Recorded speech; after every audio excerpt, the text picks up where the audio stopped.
Hello friends, welcome back to my channel. ముందుగా ఒక చిన్న మాట అండి. పక్షులకి మీ ఇండో ఏరియాలో టెర్రస్ మీద వాటర్ పెట్టండి. స్టే డాగ్స్కి మీ కాంపౌండ్ వాల్ దగ్గర వాటర్ పెట్టండి. ప్లీజ్ తప్పకుండా పెట్టండి. Now let us start. ఈరోజు నేను ఒక హెల్దీ స్నాక్ రెసిపీ ప్రిపేర్ చేస్తున్నాను. చిలకడ దుంపలతోటి టిక్కీ ప్రిపేర్ చేస్తున్నాను. అలాగే గ్రీన్ చట్నీ కూడా ఎలా ప్రిపేర్ చేసుకోవాలో సింపుల్గా విత్ టిప్స్ మనం చూద్దాం ఈ వీడియోలో. ముందుగా గ్రీన్ చట్నీ ప్రిపేర్ చేసుకోవడానికి ఒక గ్రైండింగ్ జార్ తీసుకుని చాప్ చేసుకున్న పుదీనా వేసుకోవాలి. చాప్ చేసి వేసుకుంటే ఈజీగా గ్రైండ్ అవుతుంది, అందుకని నేను చాప్ చేసి వేసాను. అలాగే ఇందులో చాప్ చేసిన కొత్తిమీర కూడా వేసుకోవాలి. అలాగే పచ్చిమిరపకాయలు కూడా వేసుకోవాలి. సరిపడా పచ్చిమిరపకాయలు వేసేసుకుని ఒక నిమ్మకాయ రసం పిండుకోవాలి. ఇందులో నిమ్మకాయ రసం శుభ్రంగా పిండేసేసుకుని ఆ ముత్యాలు కూడా అంతా తీసి వేసుకున్నాను నేను, అవన్నీ కూడా వేస్ట్ చేయడం అని.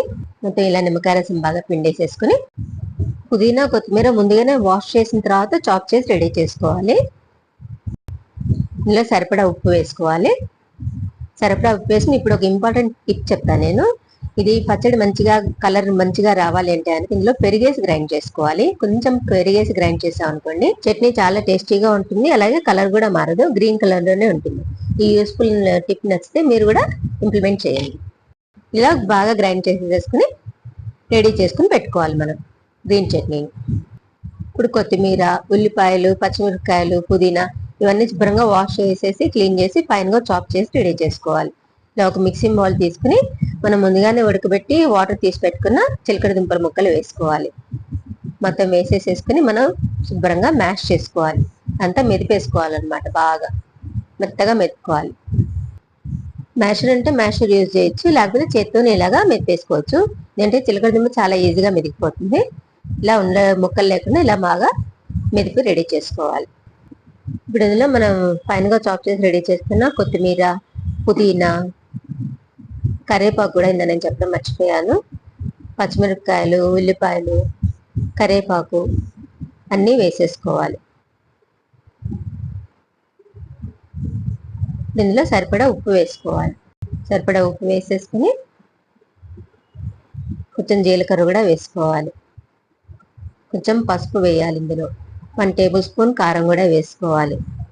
ఇందులో బియ్యపిండి వేసుకోవాలి. ఒక 4 టేబుల్ స్పూన్స్ వేసుకోవచ్చు బియ్యపిండి. 4 టేబుల్ స్పూన్స్ వేసుకొని మళ్ళీ అవసరం అయితే మళ్ళీ కలుపుకోవచ్చు. ఫస్ట్ అయితే 4 వేసుకోవాలి. ఇలా కార్న్ఫ్లోర్ కూడా 2 టేబుల్ స్పూన్స్ కార్న్ఫ్లోర్ వేసుకోవాలి. దీని టేస్ట్ బాగుంటుంది. ఇప్పుడు ఇవి బాగా మిక్స్ చేసుకోవాలి, అన్నీ బాగా కలిసేటట్టు. ఇలా వాటర్ ఏం పోయనక్కర్లేదు, ఇలా వాటర్ ఏం పోయకుండానే కలుపుకోవాలి. ఎందుకంటే చిలకడ దుంపల్లో ఉడకబెట్టినప్పుడు అందులో వాటర్ ఉంటుంది. ఆకుకూరలో కొత్తిమీర, పుదీనా వాటిలన్నింటిలో కూడా వాటర్ ఉంటుంది, ఉల్లిపాయల్లో వాటర్ ఉంటుంది. అందుకని వాటర్ వేయకుండానే బాగా కలుపుకోవాలి. ఇప్పుడు ఇందులో ఫైన్గా చాప్ చేసిన జింజర్ గార్లిక్ వేసుకోవాలి. జింజర్ గార్లిక్ పేస్ట్ కావాలంటే మీరు వేసుకోవచ్చు. ఇలా ఫైన్గా చాప్ చేసి వేస్తే బాగుంటుందని నేను వేసాను. పేస్ట్ కావాలంటే మీరు పేస్ట్ వేసుకోవచ్చు. ఇప్పుడు వేసేసి బాగా మిక్స్ అయ్యేటట్టుగా కలుపుకోవాలి. ఇలా బాగా కలిపేసుకుని ఇందులో ధనియాలు, జీలకర్ర పౌడర్ వేసుకోవాలి. వేయించిన కాదు, మామూలు పచ్చి పౌడరే. వేయించుకున్నానే గ్రైండ్ చేసుకుని వేసుకోవాలి. పౌడర్ కచ్చా పచ్చగా దంచుకున్నా బాగుంటుంది. అది వేసుకుని బాగా కలిపేసుకోవాలి. ఇప్పుడు ఒకసారి కన్సిస్టెన్సీ చూద్దాము. ఇది మెత్తగా ఉంది కదా, ఇంకొంచెం బియ్యపిండి వేస్తే బాగుంటుంది. ఇంకా ఇంకొంచెం బియ్యపిండి వేసేసుకుని బాగా కలుపుకోవాలి. ఇంకా మన టిక్కీ చేయడానికి రావాలి కదా, అందుకని కొంచెం బియ్యపిండి వేస్తే సరిపోతుంది. బియ్యపిండి వేసి బాగా కలిపేసుకోవాలి. ఇందులో ఫైన్గా చాప్ చేసిన కాజు వేస్తే కూడా చాలా టేస్టీగా ఉంటుంది. ఫైన్గా చాప్ చేసిన కాజు వేసుకుని మళ్ళీ బాగా ఒకసారి బాగా కలిపేసుకోవాలి, అంతా కలిసేటట్టుగా. శుభ్రంగా కలిపేసుకుంటే మన టిక్కీస్ బ్యాటర్ రెడీ అయిపోయింది. ఇప్పుడు మనం చేతికి ఆయిల్ అప్లై చేసుకుని ఒక చేతితో అయినా చేయొచ్చు, 2 చేతులతో అయినా ఇలా చేయొచ్చు, లేకపోతే ప్లాస్టిక్ కవర్ అయినా యూజ్ చేసి చేయొచ్చు. మీరు ఇలా ఒక చేతికి అప్లై చేసుకుని నీళ్ళు అప్లై చేసామంటే పలచబడిపోతుంది, అందుకని ఆయిల్ అప్లై చేసుకుని ఇలా టిక్కీలాగా చేసేసుకోవాలి. చిన్న సైజ్ టిక్కీలా చేసేసుకుని మరీ ఎక్కువ మందంగా కాకుండా టిక్కీలు ప్రిపేర్ చేసుకోవాలి. షేప్ మన ఇష్టం, బుల్లెట్స్ లాగా కూడా చేసుకోవచ్చు. పిల్లలు డిఫరెంట్ షేప్స్ చూస్తే చాలా ఇష్టపడతారుగా, అందుకని మనం చిన్న సైజు బుల్లెట్ లా కూడా ప్రిపేర్ చేసుకోవచ్చు. ఇలా కావాల్సిన టిక్కీస్ ప్రిపేర్ చేసేసుకోవాలి. ఇప్పుడు బుల్లెట్ షేప్ లో కూడా ఇలా టిక్కీ చేసుకోవచ్చు, చూద్దాం. చాలా సింపుల్, చాలా ఈజీగా ప్రిపేర్ చేసేసుకోవచ్చు. బుల్లెట్ చేయడం అయితే ఇంకా చాలా ఈజీగా. ఇలా మనకు కావాల్సిన టిక్కీస్ అన్ని ప్రిపేర్ చేసి రెడీ చేసుకోవాలి. ఇప్పుడు ఒక సాస్ ప్యాన్ తీసుకుని అందులో బటర్ వేసుకోవాలి. బటర్ వేస్తే బాగుంటుందని బటర్ వేస్తున్నాను. బటర్ అవైలబుల్ ఉంటే బటర్ యూస్ చేయండి, లేకపోతే నూనె కానీ నెయ్యి కానీ యూస్ చేయొచ్చు, మీ చాయిస్. ఇప్పుడు వేసేసుకుని ఫస్ట్ టైం కాబట్టి కొంచెం ఎక్కువే పడుతుంది బటరు, లేకపోతే అడుగున అంటేస్తాయి. ఒక్కొక్క టిక్కీ పెట్టేసేసుకుని ప్రిపేర్ చేసుకున్న టిక్కీలన్నీ ఇలా అరేంజ్ చేసేసుకోవాలి 1 by 1 జాగ్రత్తగా.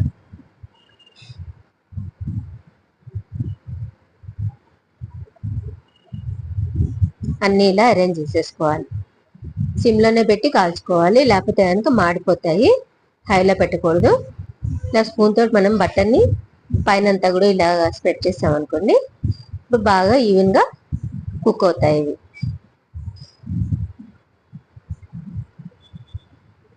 ఇలా స్పూన్ తోటి అంతా వేసేసుకోవాలి. ఇప్పుడు మూత పెట్టేసేసి సిమ్లో పెట్టుకుని ఇవి కుక్ చేసుకోవాలి. ఇలా కాలనివ్వాలి. ఇప్పుడు ఒక్కసారి చెక్ చేద్దాము ఎంతగా అయ్యాయో. సిమ్లో పెట్టాం కాబట్టి కొంచెం టైం తీసుకుంటాయి. జాగ్రత్తగా టర్న్ చేయడానికి ట్రై చేస్తాము. ఇంకా అవ్వలేదు, నేనేమో టర్న్ చేయడానికి ట్రై చేస్తున్నాను. కొంచెం కాలాలి. అందులో తిరిగి తిప్పుదాము. చిన్న స్పూన్ తోటి అలా తీసుకుంటే ఈజీగా టర్న్ చేసుకోవడానికి వచ్చేస్తుంది. ఇది ట్రై చేద్దాం. ఇది అయిపోయినట్టుంది. ఇది ఎస్ వచ్చేసింది. ఇప్పుడు అన్నీ ఇలాగా టర్న్ చేసుకోవాలండి. జాగ్రత్తగా టర్న్ చేసుకుని మళ్ళీ కాలనివ్వాలి. ఒకసారి మళ్ళీ మూత పెట్టేసి, మూత పెట్టకపోయినా పర్లేదు, మూత పెట్టేసి ఒకసారి కొంచెంసేపు కాలనిద్దాం. ఇప్పుడు ఒకసారి చెక్ చేద్దాము. చూసారు ఎంత బాగా కాలాయో, ఎంత మంచి కలర్ వచ్చాయో. మనం డీప్ ఫ్రై చేసుకున్నట్టుగానే ఉన్నాయి ఇవి. వడల్లాగా డీప్ ఫ్రై చేయకుండా ఇలా వడలు ప్రిపేర్ చేసేసుకున్నాం, అలా ఉన్నాయి కదా. చాలా టేస్టీగా కూడా ఉంటాయి, చాలా హెల్దీ కూడా. ఇది డీప్ ఫ్రై కాదు కాబట్టి. మళ్ళీ కొంచెం బటర్ వేసేసుకుని ఇలా మొత్తం ఇలా స్ప్రెడ్ పెట్టేసుకుని మనకు కావాల్సిన టిక్కీస్, మిగతా పిండి అంతా కూడా ఇలాగా టిక్కీస్ అనొచ్చు, ప్యాటీస్ అనొచ్చు, నో డీప్ ఫ్రై వడలని కూడా అనొచ్చు. మనము వడాపావు ప్రిపేర్ చేసేటప్పుడు దీన్ని కూడా యూజ్ చేయొచ్చు, పావులాగా వడలాగా యూజ్ చేయొచ్చు. వడాపావు ప్రిపేర్ చేసేటప్పుడు చాలా బాగుంటుంది. ఎప్పుడు ఆలు అది వేస్ట్ చేస్తాం కదా, డిఫరెంట్ గా ఇలా కూడా చేస్తే చాలా బాగుంటుంది. అన్ని టిక్కీస్ ఇలా ప్రిపేర్ చేసేసుకుని గ్రీన్ చట్నీతో సర్వ్ చేసేయడమే. ఇంకా పిండి అంతా కూడా ఇలాగే ప్రిపేర్ చేసుకోవాలి. ఇంట్లోనే చూసారా ఎంత హెల్దీగా మనం ప్రిపేర్ చేసేసుకోవచ్చు. అస్మాను స్వీట్ పొటాటో స్వీటే కాకుండా ఇలా కారంగా కూడా చేసుకోవచ్చు. టిక్కీస్ కూడా ప్రిపేర్ చేసుకుంటే చాలా బాగుంటుంది టేస్టీ. ఒకసారి ఇలా అడ్జస్ట్ చేసుకుని ఆయిల్ అంతా, బటర్ అంతా ఇలా అడ్జస్ట్ చేసుకుని మళ్ళీ ఒకసారి మూత పెట్టేసి సిమ్లోనే కాల్చుకోవాలి. ఇప్పుడు ఒక్కసారి చెక్ చేద్దాము ఎంతవరకు అయ్యాయో. ఒకసారి చూసి మళ్ళీ జాగ్రత్తగా టర్న్ చేసుకుందాం. ఇలా అన్ని టర్న్ చేసేసుకుని మళ్ళీ మూత పెట్టైనా ఉడికించుకోవచ్చు, లేకపోతే మూత పెట్టకుండా కూడా ఉడికించుకోవచ్చు. ఒక్కసారి ఇలా అడ్జస్ట్ చేసుకుని ఇలా మళ్ళీ ఒక్కసారి ఉడకనివ్వాలి. ఇలాగా బాగా ఫ్రై అవనివ్వాలి. చూసారా ఎంత బాగా అయిపోయాయో, ఎంత మంచి కలర్ వచ్చాయి కదా. అన్ని టిక్కీస్ మనం ఇలాగే ప్రిపేర్ చేసేసుకోవాలి. ఇలా ప్రిపేర్ చేసుకున్న స్వీట్ పొటాటో టిక్కీస్ ని ఒక సర్వింగ్ ప్లేట్ లోకి తీసుకుని గ్రీన్ చట్నీతో కానీ అండ్ స్వీట్ చట్నీ ఒకవేళ ఇష్టపడ్డానికి స్వీట్ చట్నీతో సర్వ్ చేస్తే చాలా బాగుంటుంది. ఇప్పుడు మనం గ్రీన్ చట్నీ ప్రిపేర్ చేస్తున్నాం కాబట్టి గ్రీన్ చట్నీ తోటి సర్వ్ చేస్తున్నాను నేను. ఇలా చేసి పెడితే అసలు మళ్ళీ వీటిని వదిలిపెట్టారు, అసలు మళ్ళీ మళ్ళీ చేసి పెట్టమని అడుగుతారు, అంత బాగుంటాయి. ఇప్పుడు ఒకసారి కట్ చేసి చూద్దాము. చూసారు ఎంత బాగా కుక్ అయ్యో లోపల దాకాను, ఎంత బాగుందో చూసారు కదా. ఇలా గ్రీన్ చట్నీలో డిప్ చేసుకుని తినేయడమే. ఇందులో కాజు కూడా వేస్తున్నాం కాబట్టి చాలా టేస్టీగా ఉంటాయి. కాజు క్రంచీగా తగులుతూ తింటున్నప్పుడు చాలా టేస్టీగా ఉంటాయి. ఇలా చేసి పెడితే కనుక మళ్ళీ మళ్ళీ చేసి పెట్టిన అడుగుతారు, అంత టేస్టీగా ఉంటాయి. ఇది చాలా హెల్దీ స్నాక్ రెసిపీ. పిల్లలకి పెద్దలకి అందరికీ చాలా మంచిది. ఇంట్లో ఇలా ప్రిపేర్ చేసి పెడితే మళ్ళీ బయటకు వెళ్ళి తినకుండా ఇంట్లోనే అస్మాన్ చేసి పెట్టమని అడుగుతారు. అంతా చాలా బాగుంటాయి ఇవి. ఫ్రెండ్స్, ఈ రెసిపీ నచ్చిందా? మీకు నచ్చితే తప్పకుండా ట్రై చేయండి. ట్రై చేసి మీకు ఎలా కుదిరిందో, మీకు ఏ టేస్ట్ నచ్చిందో లేదో మీ వాల్యుబుల్ ఫీడ్బ్యాక్ నాకు కామెంట్ ద్వారా తప్పకుండా తెలియచేయండి. మర్చిపోకుండా వీడియోని లైక్ చేయండి. అలాగే మీ ఫ్రెండ్స్కి, రిలేటివ్స్కి అందరికీ షేర్ చేయండి. మరిన్ని అమ్మి రెసిపీస్ కోసము, కొత్త వీడియోస్ కోసము ఈ ఛానల్కి తప్పకుండా సబ్స్క్రైబ్ చేయండి.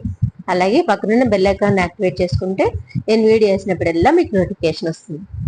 Friends, thank you very much for your valuable time and support.